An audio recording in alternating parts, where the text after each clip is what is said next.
श्री शिवाय नमस्तुभ्यम हर हर महादेव। हरियाणा राज्य के रेवाड़ी जिले में गुरुजी पंडित प्रदीप मिश्रा जी द्वारा आरती शिव महापुराण कथा के अंतिम मतलब 5वें दिन की कथा आज 23 मार्च को पूर्ण हो चुकी है। आज 23 मार्च की कथा में गुरुजी ने इन पत्रों को पढ़ा है। आज की कथा का पहला पत्र है अंशु जी गाजियाबाद से पत्र लेकर आए, जिसमें उन्होंने लिखा, मेरी छोटी बेटी के जन्म के बाद मेरी छाती से दूध बहना बंद नहीं हुआ। ऐसा कोई डॉक्टर नहीं था जिससे इलाज नहीं करवाया, पर कहीं से कोई आराम नहीं मिला। दूध बहता ही जा रहा था। 1 महीना, 2 महीना, 3 महीना, ऐसा करते करते 10 महीने निकल गए, पर दूध बहना नहीं रुका। दिल्ली में जांच कराई तो मुझे छाती में कैंसर बता दिया और मुझे ब्रेन में भी ट्यूमर बता दिया गया। मुझे ऑपरेशन की डेट दे दी गई। हम घर आ गए और परिवार वालों ने कहा कि हम सब मिलकर सीहोर चलते हैं और कुबेरेश्वर धाम में जाकर कंकर शंकर की पूजन करके आएंगे और वहाँ से रुद्राक्ष मिल जाएगा तो रुद्राक्ष लेकर आ जाएंगे। और हम रुद्राक्ष वितरण के बंद होने के 2 दिन पहले ही गए और उस समय में जाकर हमने वहाँ से रुद्राक्ष प्राप्त कर लिया और कंकर शंकर की पूजन करके कंकड़ भी ले आए। और 20 दिन तक लगातार हमने कंकर शंकर और रुद्राक्ष वाला जल शिवलिंग पर चढ़ाकर वह जल प्राप्त करके औषधि रूप में उसका आचमन किया और बेलपत्र को खाना शुरू किया। इसके बाद हमने ऑपरेशन के लिए डॉक्टर के पास पहुंचे तो डॉक्टर ने जांच करके बताया कि आपके अंदर जो भी बीमारी थी वह अब ठीक हो चुकी है। डॉक्टर भी आश्चर्यचकित थे। मेरा कैंसर समाप्ति की ओर आ गया है। उसी का आभार व्यक्त करने के लिए मैं कथा पंडाल में आई हूँ। बढ़ते हैं 23 मार्च आरती शिव महापुराण कथा के दूसरे विशेष पत्र की ओर।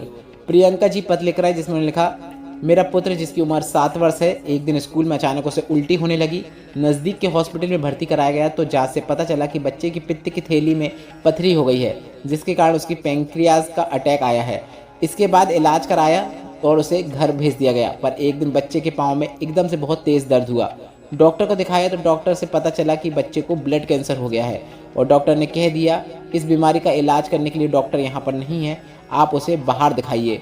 बच्चे की स्थिति में सुधार न आने पर हमने पशुपतिनाथ व्रत करना शुरू किया, पर पशुपतिनाथ व्रत के साथ साथ बच्चे की तकलीफ भी बढ़ती चली गई। बच्चे को बीपी हाई होना, शुगर हाई होना, इसके साथ ही उसे दिमाग का दौरा पड़ना, डेंगू होना, ऐसी समस्याएं भी होने लगी। पर हमने बाबा पर विश्वास नहीं छोड़ा और फिर से हमने पशुपतिनाथ व्रत किया। सीहोर कुबेरेश्वर धाम में जाकर रुद्राक्ष लेकर आ गए। कंकर शंकर की पूजन करके कंकड़ भी लेकर आ गए। हम रुद्राक्ष वाला जल गलाकर शिवलिंग पर चढ़ाकर औषधि रूप में प्राप्त करके बच्चे को देना शुरू किया। बेलपत्र भी प्राप्त करके बच्चे को खिला देते। बाबा की कृपा से मेरा बेटा ठीक होना शुरू हो गया है और अगर व्यासपीठ की एक बेलपत्र मिल जाती है तो मेरा विश्वास है कि मेरा बेटा जल्द ही पूरी तरीके से ठीक हो जाएगा। बढ़ते हैं 23 मार्च आरती शिव महापुराण कथा के तीसरे पत्र की ओर। ओमपति जी पत्र लिख रहे हैं, जिसमें उन्होंने लिखा, मेरे भाई के लिए मैं वर्णन करना चाहूँगी। शिव बाबा का क्या वर्णन करूँ। मेरे भाई को कैंसर हो गया था, जिसका इलाज जिंदल हॉस्पिटल हिसार में हुआ।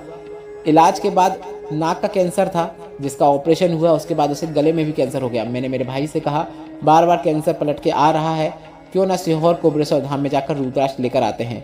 वह रुद्राक्ष लेकर आ गया और रुद्राक्ष वाला जल शिवलिंग पर चढ़ाकर उसका आचमन करना शुरू किया। भाई का ऐसा करने के कुछ दिनों बाद उसका ऑपरेशन होने वाला था। मैंने कहा, बाबा अगर संभाल लेता है तो कथा सुनने में पंडाल में आऊँगी। और जब मेरे भाई की दूसरी रिपोर्ट आई तो डॉक्टर ने कहा अब यह पूरी तरीके से ठीक हो गया है, कैंसर समाप्ति की ओर है। उसी का आभार व्यक्त करने के लिए मैं कथा पंडाल में आई हूँ। बढ़ते हैं आज की कथा के अंतिम विशेष पत्र की ओर। विष्णु कुमार पिंकी देवी जी पत्र लेकर आए, जिसमें लिखा, बाबा का 1 लोटे जल का वर्णन करना चाहेंगे। मेरा बेटा 7 साल से सरकारी नौकरी की तैयारी कर रहा था, पर उसका कहीं पर भी चयन नहीं हो पा रहा था। बेटा निराश हो गया था और मार्ग से भी भटकना उसका शुरू हो गया था। तब मैंने अपने बच्चे से सीहोर वाले महाराज की कथा सुनने को कहा। मैंने कहा, आस्था के चैनल पर कथा आती है, पर कथा सुनो। बेटे ने कहा, ऐसे कई महाराज आते हैं, उनसे हमको क्या लेना देना। मेरे बेटे ने मेरे कहने पर कथा सुनना शुरू किया और गुरुजी आप पे भरोसा करके उसने शंकर भगवान के मंदिर पे जाना शुरू किया। शंकर भगवान का श्रृंगार करना शुरू किया। बाबा की कृपा से मेरे बेटे की दिल्ली पुलिस में नौकरी लग गई है। उसी का आभार व्यक्त करने के लिए हम कथा पंडाल में आए हैं। आज की कथा से आपको आनंद की प्राप्ति हुई हो, इस वीडियो में बताए गए पत्र से आपको आनंद की प्राप्ति हुई हो, तो इस वीडियो को लाइक करके कमेंट बॉक्स में हर हर महादेव जरूर टाइप कीजिएगा। श्री शिवाय नमस्तुभ्यम हर हर महादेव।